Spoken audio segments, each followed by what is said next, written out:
Hello and welcome to Lost Love Chronicles. Today we bring a story. Well, it's a Ralph story. So, F it and remember it's brothers before hosts. My name is John. No, not Gotti, it's Calloway, John Calloway. I'm 32-year-old and have been married for about 3 years. I met Jenna Phoenix 3 years ago. She had recently moved to the town and we met at a local grocery store. I was doing my weekly shopping and she was there to buy eggs. We met in the checkout line and I felt an instant connect, but she was very cold. I felt that she was playing cold and hard to get. I liked it. I kept following her, finding more about her. Found friends who knew her. It's a small town, you see. I got to know that she divorced a few months back and her previous husband was a slimeball and did some bad things to her. So, I feeling like the white knight got on my horse and followed my damsel in distress. I was riding on my high horse and soon, I had my first date with her. One date, another one, and then on the third, my bedroom. She was amazing. Have you seen Jessica Alba do that cowgirl thing in Sin City? She did that for me. She also did the cowgirl riding thing. She was the ultimate cowgirl. I know you all know what I mean. Within a few days I had stopped thinking with my brain. You see, our heart has the capability to either pump blood to your brain or your dick, not both. She had the capability to draw your blood from your brain to your dick. She looked like prawn's tar, and yes, did screw like one. So, you will understand the reasons for my actions. You learn to think with your brain and control your dick only after something big hits you. She had complete control on me. I asked about her previous marriage, but she did not tell a lot and just told me that her previous husband was a slyball, and I also heard a name Ralph. I did not bother a lot and dropped the topic. This was where I messed up. No, wait, there is a bigger screw up that I did. I married her. So, first I did not check her backstory. You can check that by subscribing to this channel and checking the video at the end screen of this one. Secondly, I married her. The only intelligent thing that I did was to sign a prenup agreement. My father always told me, no prenup, no marriage. The first 2.5 years went by amazing. Loads of sex, lots of good food, nice vacations, and then it slowed down. The sex dried up from daily to alternate day, to 3 times a week, to once a week. I was confused and not able to understand what is going on. I tried to do some digging and found nothing on her phone. But she was spending a lot of time on her phone, chatting and calling. However, when I checked, there were no chats. So, next logical thing was to clone her phone. I was careful not to let her know, and did clone her phone. Soon enough, it all came crashing down. I was shocked at what I was reading. She had started an affair with my friend Mike Kramer. That a-hole. He was a rich guy. His father was in the stock market and made a killing there. He was good-looking, blonde, just like Jaime Lannister from the Game of Thrones. From the chats I could know that they were going to get intimate 2 weeks later at a motel. That was supposed to be their first love-making session. Love-making my arse. I was pissed off. I really loved my wife and did not want this to happen. I also knew that I was powerless to stop them. Of course, I could just divorce Jenna and be done with it. But then how will this story progress? Where do I start? I started by digging up some dirt on Jenna. I had to start by visiting her previous town. How do I do that? I knew where her father lived. So, I guess it is the same town. It was 100 miles from my town. So, I would be able to go and come back. No need to call Jenna. I left early morning and 2 hours later I was standing in the middle of the town, with no clue where to go. Then I saw a homeless guy standing in the middle of the road. He looked like Jonathan Pryce playing the High Sparrow. Well, here goes nothing. I walked up to him and said the name Jenna Phoenix. He looked at me, smiled, and then asked for $10. I handed him the bill. Call this number and say, Jenna Phoenix. I called the number and said, Jenna Phoenix. The woman on the other side gave me an address and asked to reach there in 10 minutes. Why is this so mysterious? I asked myself. I reached the place in 3 minutes. I was a few blocks from the homeless guy. I knocked the door, and it was opened by a great-looking woman, and she asked me to come in. The house was like a mini cave from the 70s and looked like I was in a hippie den. A giant man then walked in and sat right in front of me. Then a smaller man came and sat. There was silence in the room.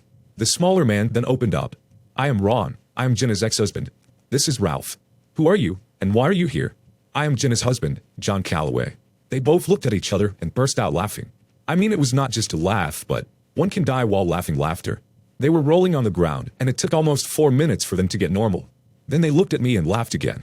It's a psychological thing that if people around you are laughing hysterically, you tend to laugh with them, without knowing the reason.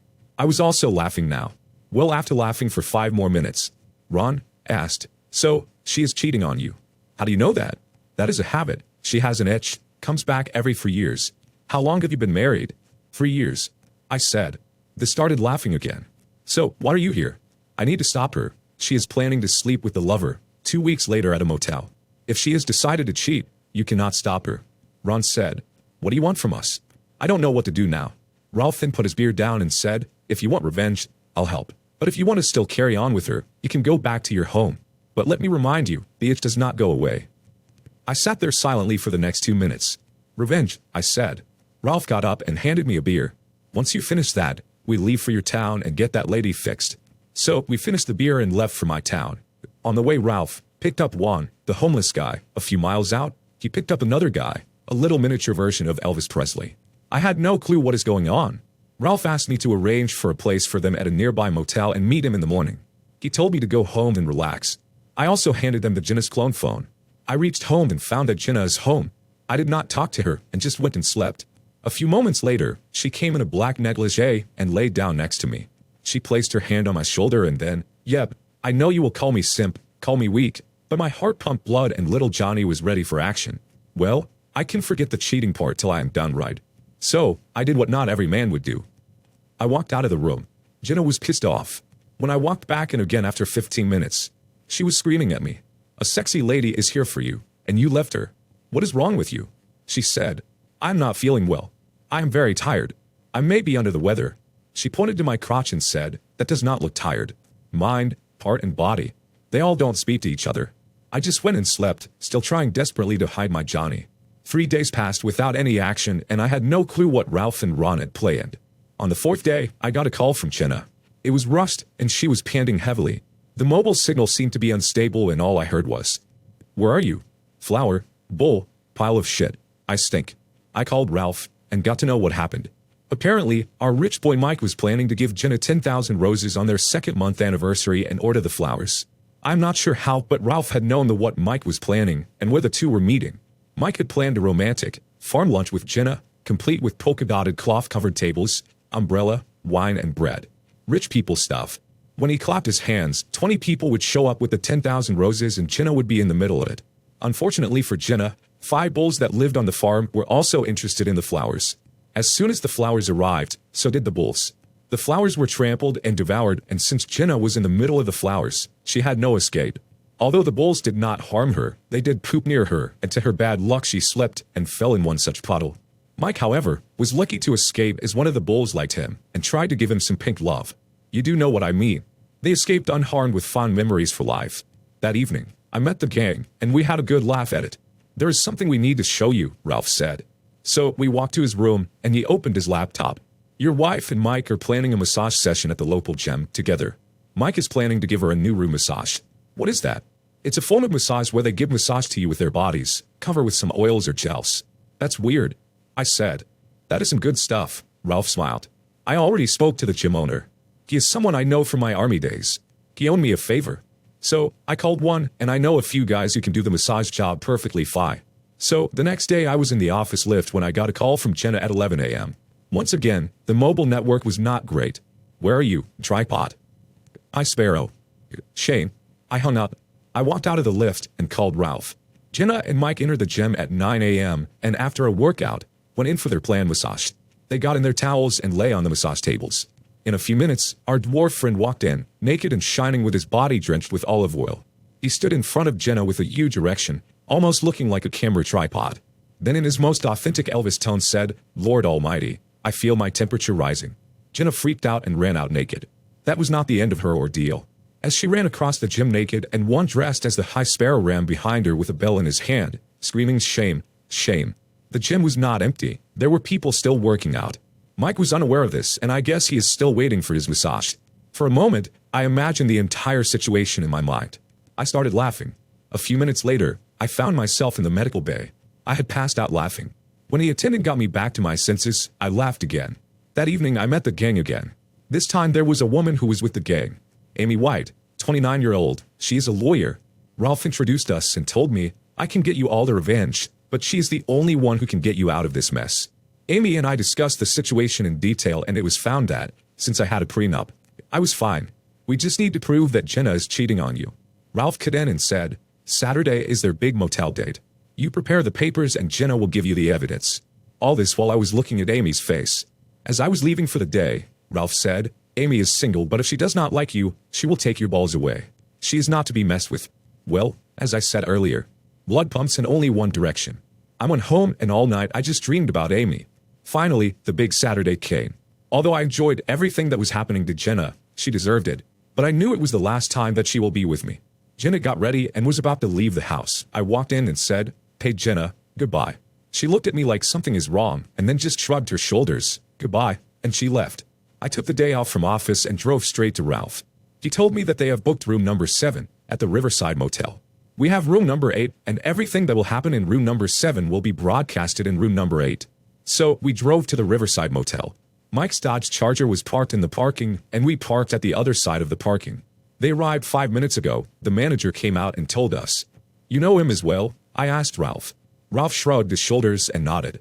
We all went to room number 8 and saw that there were 5 monitors, all connected with 5 cameras in the other room. Jenna and Mike still had their clothes on and were sipping on the wine Mike got. 3 minutes later their doorbell rang. Mike opened the door and saw a Pizza Hut delivery guy was standing with 5 large pizza boxes. He asked, "Mr. Kramer?" Mike nodded. "Here's your bill. Are you paying via cash or card?" "I did not order this." "Well, it says your name and room number 7. So, it's you. Are you paying, or do we need to call the cops?" Mike quickly paid as it was 5 large pizzas were not worth fighting. Mike tipped the boxes and walked in. "Why did you book this cheap motel?" Jenna asked. "It is away from the city and no one comes here. Besides, if you get caught with me, you are done financially." So, they discussed the prenup. I gasped. Mike now quickly got undressed and ran towards Jenna. She too got undressed. They started kissing. The doorbell rang again. Mike opened the door and saw a Domino's delivery guy was standing with 3 large pizza boxes. He asked, "Mr. Kramer, here is your order. Are you paying via cash or card?" Mike, covered in just a towel, quickly paid in cash and took the boxes. "Someone is playing a prank on us. Does your husband know we are here?" "I don't know. Should we leave?" Jenna asked. "Let's make it quick." Mike dropped the boxes and jumped on Jenna. The doorbell rang again. Mike opened the door and saw a KFC delivery guy was standing with 3 large buckets. He asked, "Mr. Kramer, here is your order. Are you paying via cash or card?" Mike quickly paid and closed the door. He quickly ran towards Jenna and started kissing her. I guess I'm not the only one to have his heart pump blood in only one direction. Mike was about to enter Jenna when suddenly, the doorbell rang again. This time Mike, frustrated and pissed off, ran to the door naked with a flower vase in his hand. He opened the door and found cops standing on the door. He lowered the vase and then asked, "How can I help you, officer?" He quickly remembered that he is naked and covered himself with the flower vase. "The Dodge in the parking belongs to you?" The cop questioned. "Yes, it is mine. You need to come with us to the station. We have some questions for you." I was shocked. "What just happened?" I asked Ralph. He asked me to wait. The cops arrested Mike and also arrested Jenna. They did allow Jenna to get dressed. Mike was not that lucky. As they were being taken out to the police cars, they were clicked by the local press. Ralph switched on the TV and tuned to the local news. So far, cops have found 1 pound of marijuana in the suspect's car. Ralph got up and handed me a USB. "Now get this to Amy and she will serve your wife." That evening I got a call on my phone from an unknown number. Once again, his mobile network was choppy. All I heard was, "Pizza Hut, Domino's, KFC, marijuana. Please help me." I hung up. The next day Ralph visited me and asked if I was doing fine. I thanked him for helping me get out of my mess. We all sat down and opened a beer. Soon the doorbell rang and answered. I saw little Elvis and the High Sparrow walk in and take a beer each from my fridge. I guess I need to get used to watching this. Jenna was served and it took 6 months for my divorce to be final. What happened to Mike? He is still in jail. A pound of marijuana is a big quantity and he got a free room at the big house. The day I got my divorce papers, I video called Ralph. "I am free, buddy." Ralph laughed and asked, "Want to visit Thailand?" I smiled and asked, "Is there someone who needs us?" Ralph smiled and said, "Sure." 5 minutes later I got a text. "Tickets booked for Thailand. Pack your stuff." Dear listeners, please share your thoughts in the comment section below and don't forget to like, share and subscribe.